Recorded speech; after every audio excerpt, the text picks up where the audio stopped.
Hello, students. I'm librarian Nora Rackley.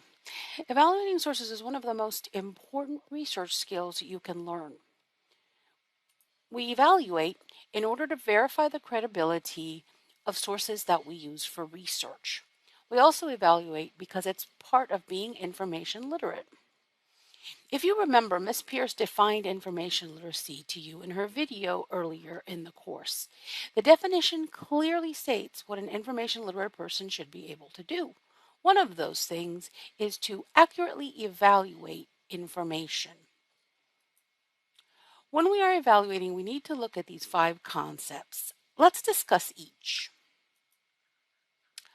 According to the Association of College and Research Libraries, authority is constructed and contextual. This means that sources are dependent on the author's knowledge, expertise, and identity. The author controls everything about the source. Therefore, they're very important when you are deciding the value of a source. The source's credibility is based on the researcher's information need and how the information will be used.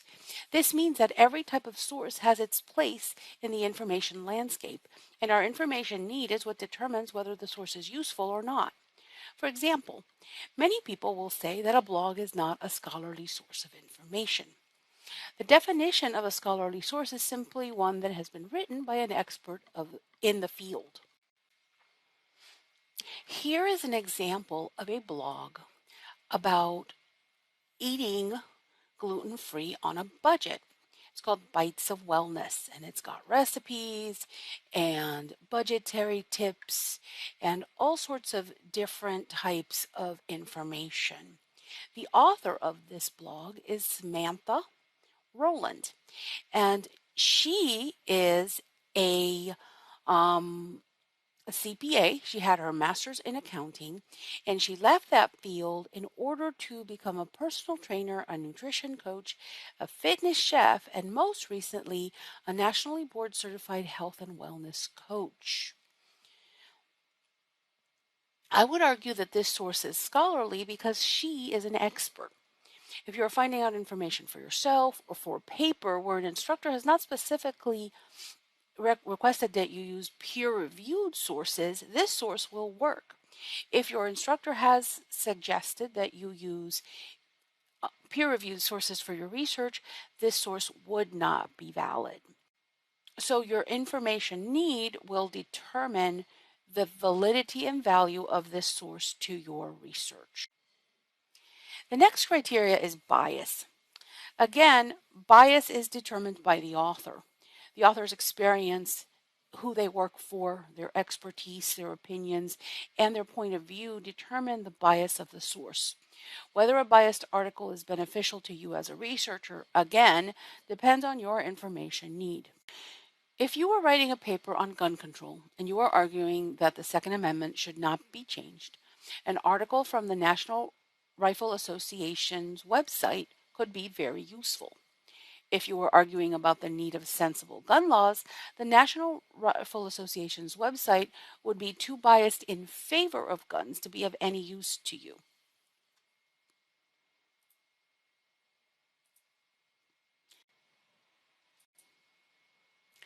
Next comes content. Remember that the author controls all aspects of the writing and publishing of the source you are reading. The only way to know whether an article is credible is to verify the content against other sources. The next item on our evaluation list is context. Contexts are the circumstances that form the setting for an event, statement, or idea, and in terms of which it can be fully understood and assessed. Context is the big picture. It's understanding everything surrounding an event or statement or document. In the case of research, context helps us to evaluate the source because it gives us a better understanding of where the source comes from or why it was created. For example, let's say a few scientists get together to analyze the effectiveness of a particular drug. They do some studies and they determine the drug is successful in treating a specific condition. Context is the background of that study. It's the examination of who did the study, how it was funded, where it was done, and other relevant connections that allow us to assess the reliability of the study. If we found, for example, that the study was funded by the drug company that created the drug, we can form a conclusion that the study may not be reliable. Until research is conducted by independent scientists not affiliated with the company, there will not be a reliable data source for that drug. Finally, the date a source is published is also important in researching. Determine the age of the source if possible by looking for a date of publication. You may also be able to find dates in the text referring to an event or, or a published study that could determine an approximate date for the information you're looking at. Again, the information need determines whether currency is important or not. If you need information about historical topics like art, history, literature, the age of the information really doesn't matter. If you need information about medicine, technology, computers, business, or economics, the currency is important. A good rule of thumb is that sources about these topics should be no older than 5 years. I hope this information has helped you to understand the importance of evaluating sources. For more information, visit the Fighting Fake News evaluation page on the library's website or contact me at rackleyN@lssc.edu.